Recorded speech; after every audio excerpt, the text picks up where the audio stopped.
Rising early to see the golden glow on the buildings, I decided to get a rooftop view of the city from our hotel. Today wasn't so much about traveling on the bus, but putting me in the same period of Jesus. The Nativity of Christ and all its history can be overwhelming at times, so let's sort it out. Our bus dropped us off in a parking garage that even had store vendors. We then walked to the Church of the Nativity and through the Eye of the Needle to the Church of St. Catherine of Alexandria, moving to the lower section of the church through a maze of caves. We came upon a grotto of St Jerome's Cave whereby Mass was said. After Mass, we were fascinated by the St. Catherine's Church courtyard with the statue of St. Jerome and a skull at his feet. We were led through a hallway and back into the Church of the Nativity to wait in line, as well as to see huge restorations going on. Taking a while to venerate the birth star, we next moved on to the Milk Grotto Church and reflected on Mary's bringing up boy Jesus.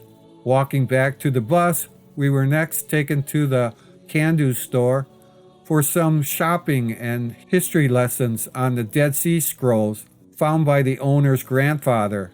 The bus next took us to the Grotto Restaurant that had us trying different local foods that were very tasty. Walking back to the bus, some got to hold or pet a lamb. The next stop was the Shepherd's Field Church that had beautiful murals, a large dome ceiling, and another large grotto cave. Our final stop of the day was a Carmel Monastery that was home to St Mariam Baouardy, or Mary of Jesus Crucified, where I was in awe of this beautiful church. In the evening, we were divided up and assigned a family for the sharing of the bread that gave us a new perspective on the Palestinian Christian living conditions.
But everybody agrees that the grotto, or the cave that lies underneath the church, is the birthplace of the Lord. There is no other suggested site. And this is the only place in the whole country. And the Church of the Nativity is divided and shared by the three major Christian denominations. Greek Orthodox, which is the biggest one, and always the Greek Orthodox have the biggest, shares. Then the Catholics, who have their own church, which is called the St. Catherine of Alexandria, which is adjacent to the main building. And then we have the Armenians. Those are the three major Christian denominations that share the Church of the Nativity.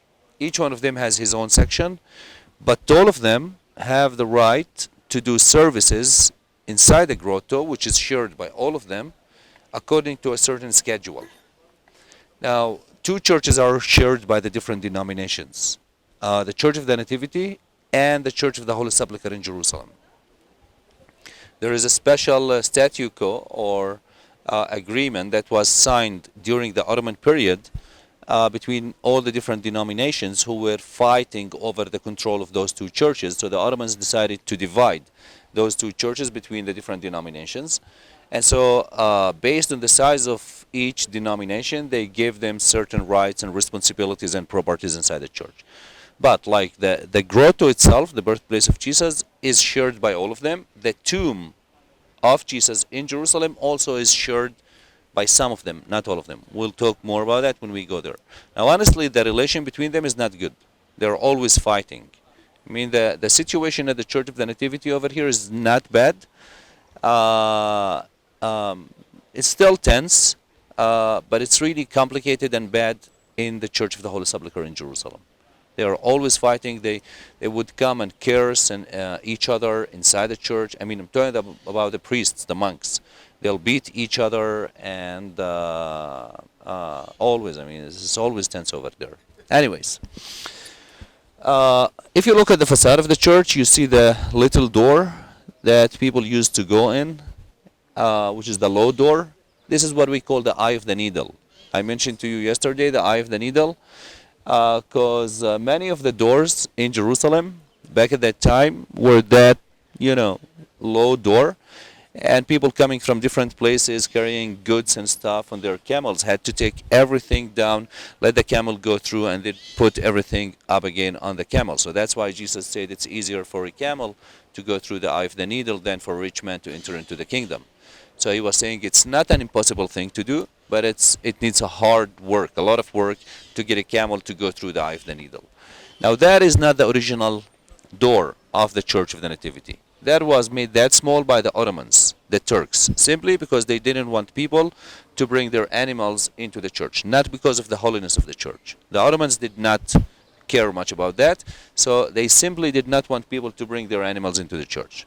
And also this was made as one type of defense, because if the enemies would come and they want to go into the church, they have to bow, and the first thing they'll put is their head, which is not a good idea. Okay? Anyways, so for us nowadays, when we go into the church, we have to bow. It's like we show respect to the place we're going to. Now, if you look on top of that small door, you will see an arch. You see the arch? The arch was the entrance to the church at the time of the Crusaders.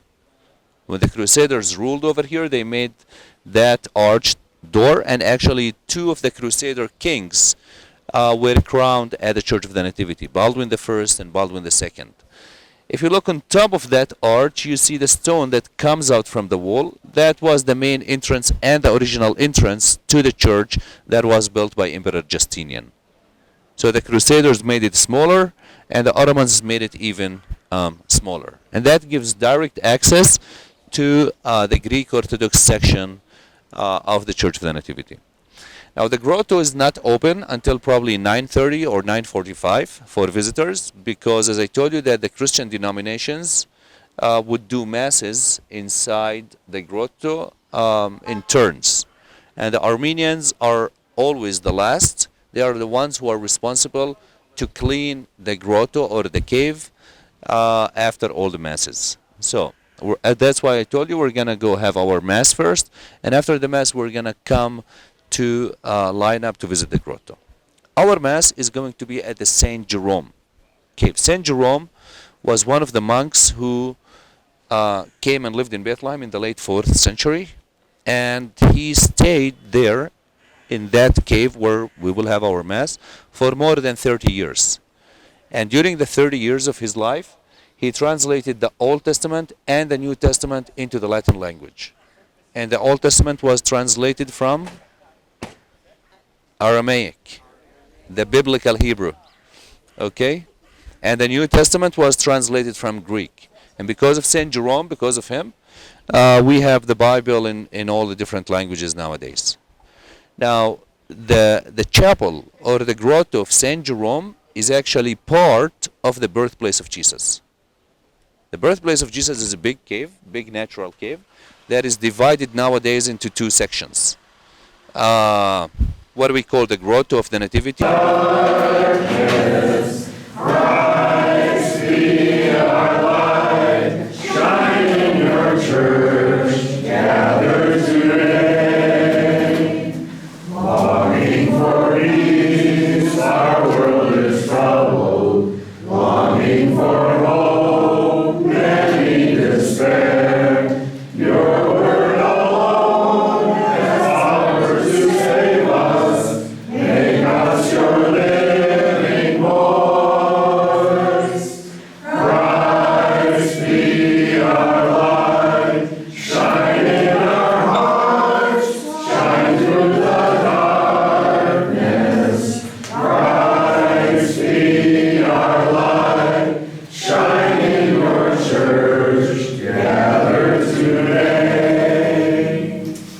Grotto of the Nativity, which is the back of that first century cave, which is the stable. As I told you that back at that time, animals were kept at the back of the cave, and then the family lived by the main entrance. So the chapel of St. Jerome is part of that big cave where we will have our mass. Then after that we're going to go to the Grotto of the Nativity, which is the back of the cave, which is the stable. And I'll tell you more about what we're going to see down there when we are lining up. Okay? Now if you look over there, you see a mosque. This is called the Mosque of Caliph Omar. And nowadays this is very common, like everywhere. Wherever there is a church, across the street from it, you will find a mosque.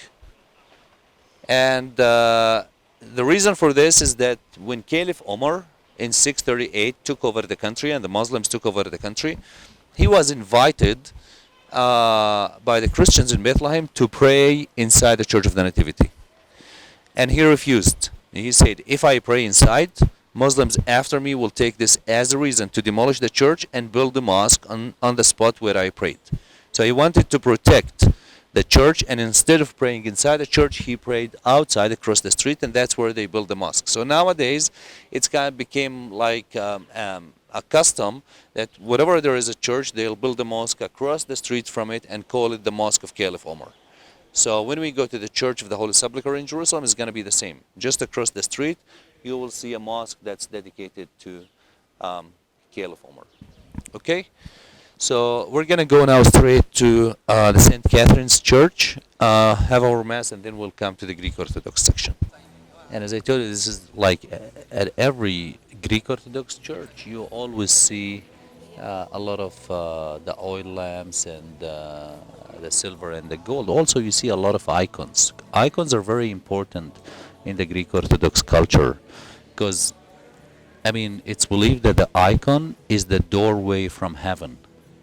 This is where you meet the saints, and it's an elegant, simple representation of heaven.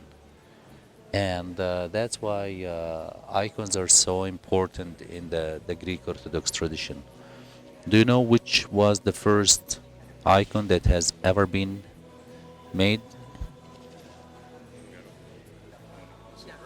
Veronica. You remember Veronica? The woman who wiped the face of Jesus with a piece of linen and his face got imprinted. That is the first icon. Now it's believed that Veronica is the same woman whom Jesus healed or cured at Caesarea Philippi when he was at Caesarea Philippi, and she had the issue of blood. And she came and she made her way, through and touched his garment, as I told you. And she was the one that made the first carving or the first statue of the head of Jesus at Caesarea Philippi.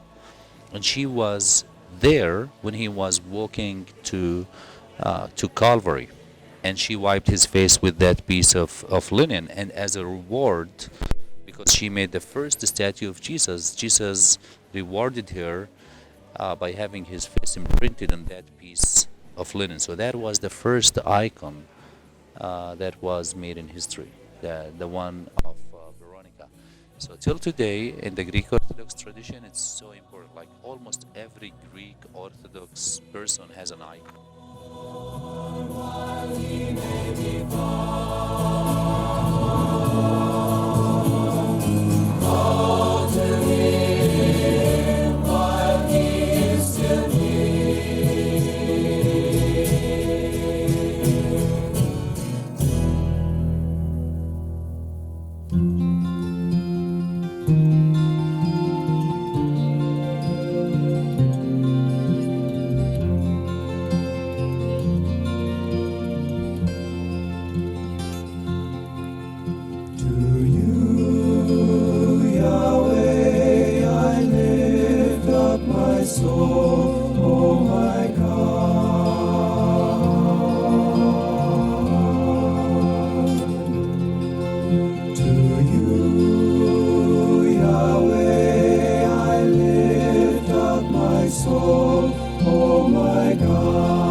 for you are the God that saves me.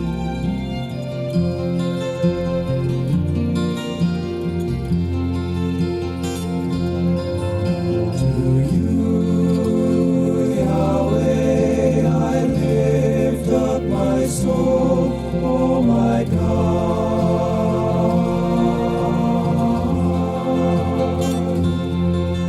To you, Yahweh, I lift up my soul, oh my God.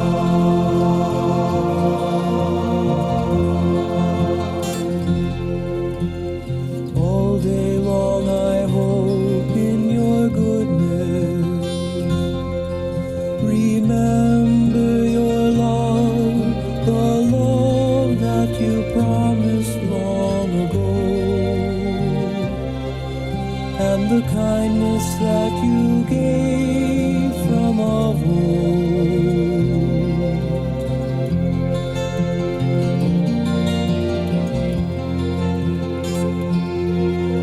To you, Yahweh, I lift up my soul, oh my God.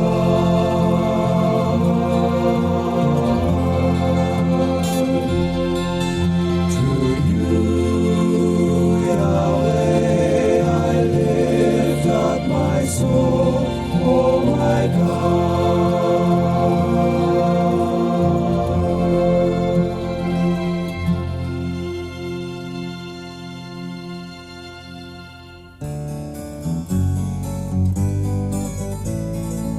Every valley shall be exalted, and every hill made low, and all God's people shall see together the glory of the Lord. A voice cries out in the wilderness, prepare the way of the Lord. Make straight in the desert a highway for our God.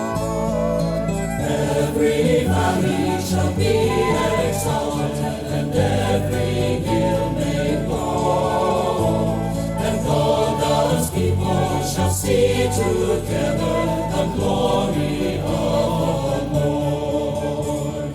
Comfort all my people, the time for war is gone. The blind shall see, the deaf shall hear, the lame shall leap for joy. Every valley shall be exalted, and every hill made low, and all God's people shall see together the glory of the Lord. Stand upon the mountain top, oh lift your voice to the world. Sing joyfully, Jerusalem, behold, behold your God. Every valley shall be exalted, and every hill made low, and all God's people shall see together the glory of the Lord.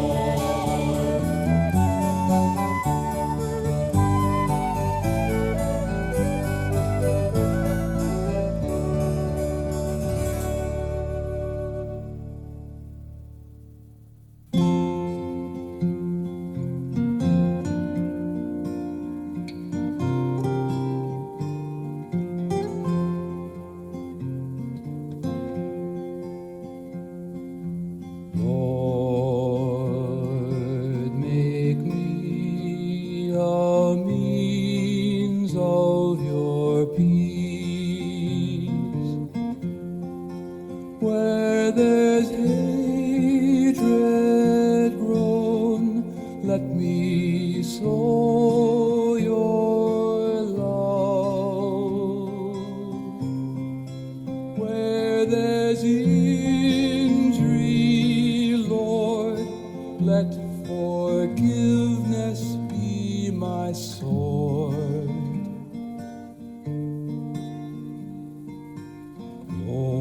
Lord, make me a means of your peace.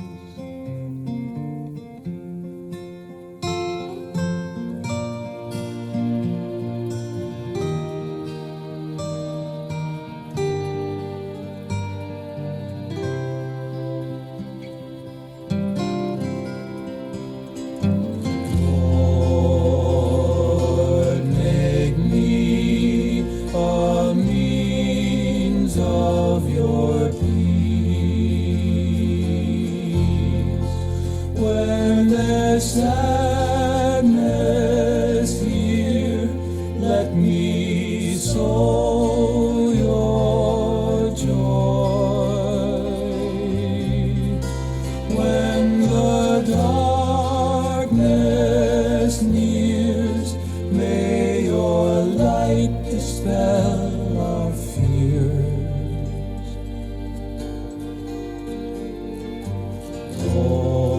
Lord, may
chosen people,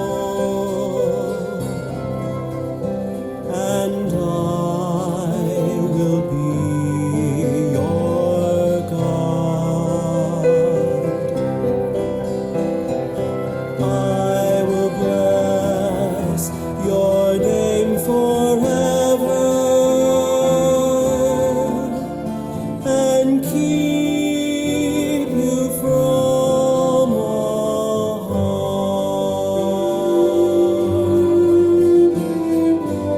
Yahweh's love will last forever.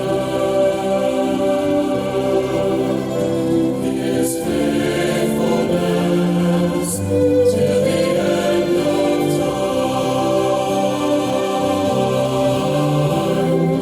Yahweh is a loving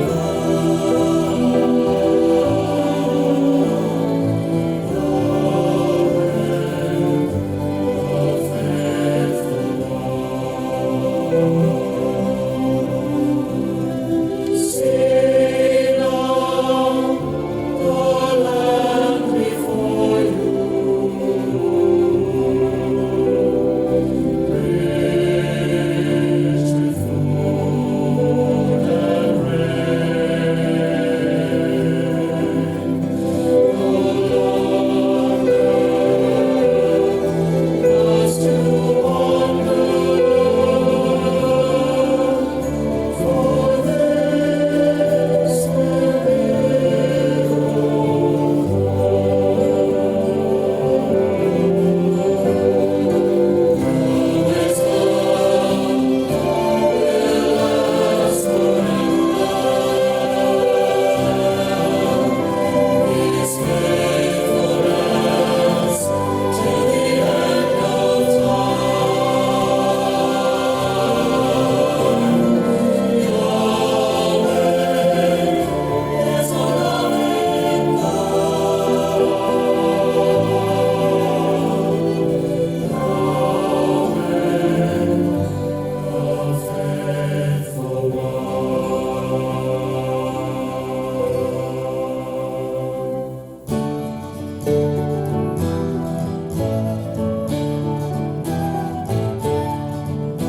Let heaven rejoice and earth be glad.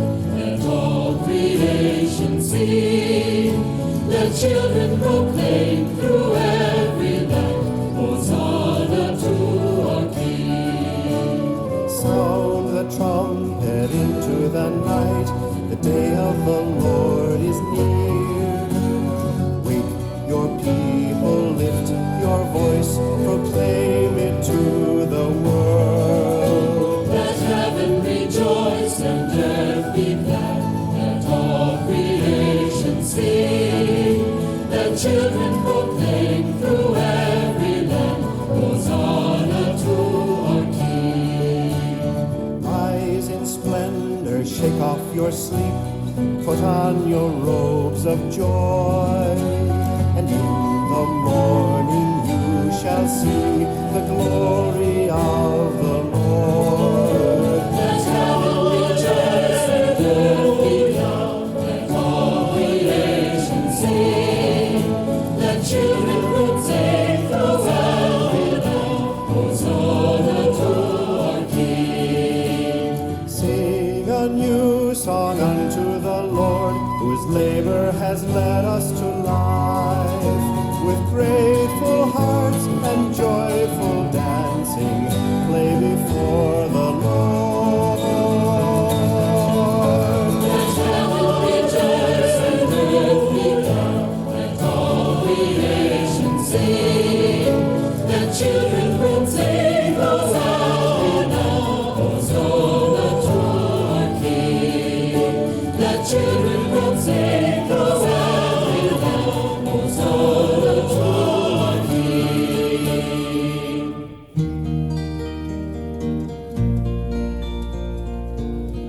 Only in God will my soul be at rest. From Him comes my hope, my salvation.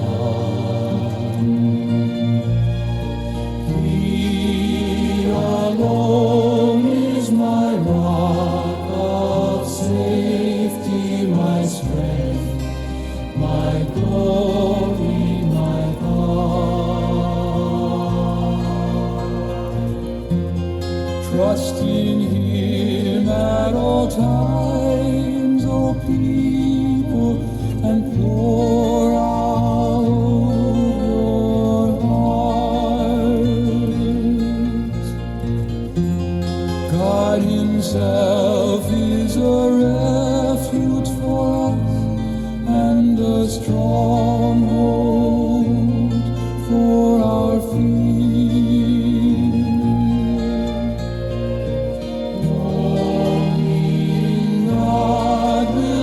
Soul be at rest. From Him comes my hope, my salvation. He alone is my rock of safety, my strength, my glory, my God.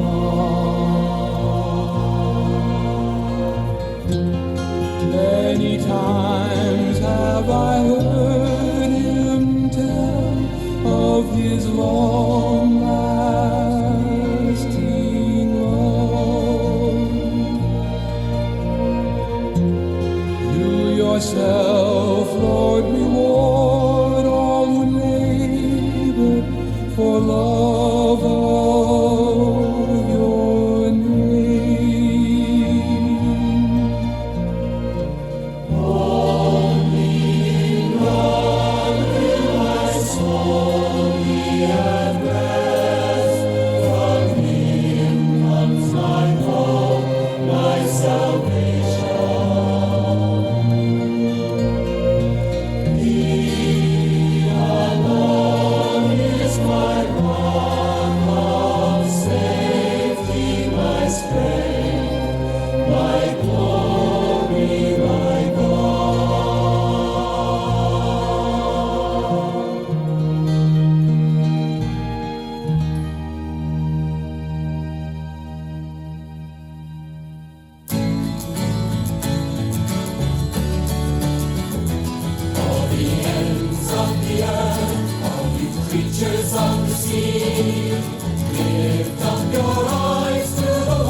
Break into song at the deeds of the Lord, the wonders He has done in every age. All the ends of the earth, all you creatures of the sea, lift up your eyes to the wonders of the Lord, for the Lord of the earth, the Master of the sea, has come with justice for the world. Heaven and earth shall rejoice in His might. Every heart, every nation call Him Lord. All the ends of the earth, all you creatures of the sea, lift up your eyes to the wonders of the Lord, for the Lord of the earth, the Master of the sea, has come with justice for the world.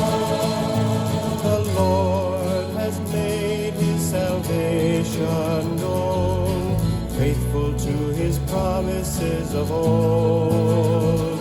Let the ends of the earth, let the sea and all it holds, make music before our King. All the ends of the earth, all you creatures of the sea, lift up your eyes to the wonders of the Lord, for the Lord of the earth, the Master of the sea, has come with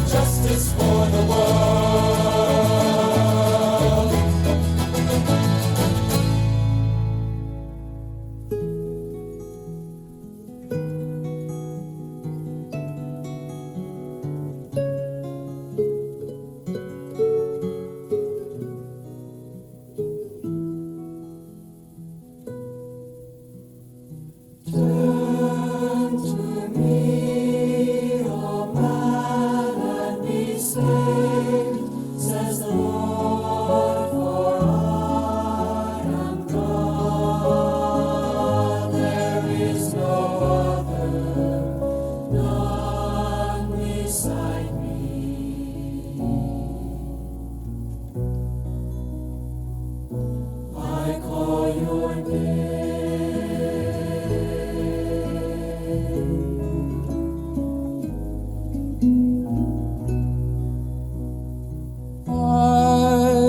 am he that comforts you. Who are you to be afraid of man who dies is made like the grass of the field, soon to wither. Turn to me, O man, and be saved, says the Lord, for I am God. There is no other, none beside me.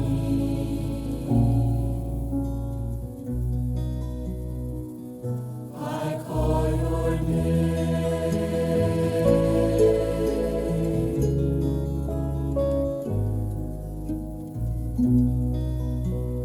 Listen to me, my people.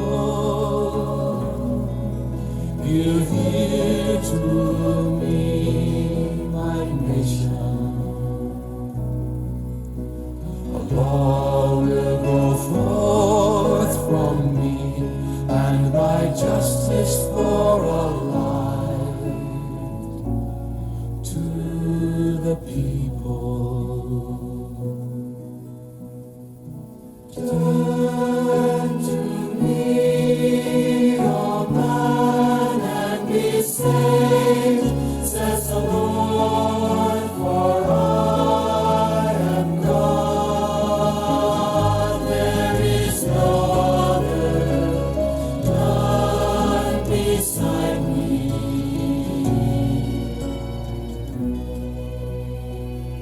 I call your name.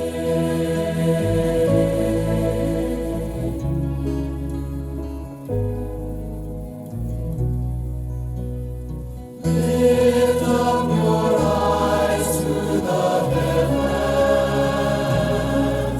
and look at the earth down below. The heavens will vanish like smoke, and the earth will wear out like a garment. Turn to me, O man, and be saved, says the Lord, for I am God. There is no other, none beside me.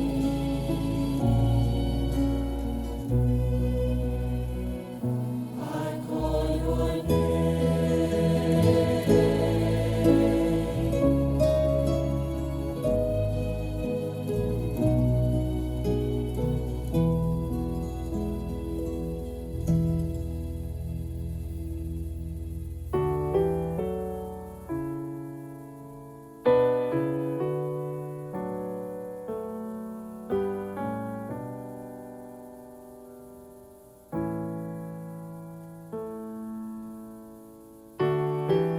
Only this I want,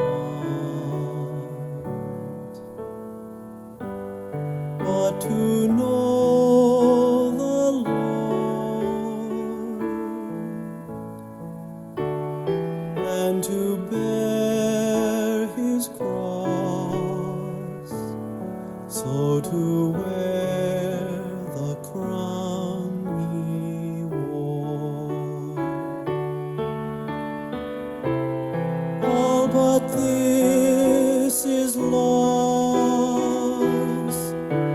worthless refuse to me. For to gain the Lord is to gain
and to bear his cross, so to wear the crown he wore. It's a test. It's a trial. Yeah. A very difficult one. Jeez. Are those oranges local? Yes, local. Wow, that must be a big tree. Yeah. It's a big orange. That orange Yes, looks big. like our grapefruit. Yeah, This is from Jericho. Jericho. Yeah. Okay, we went through there. We were Yeah, there we went through yesterday. there. This is from US.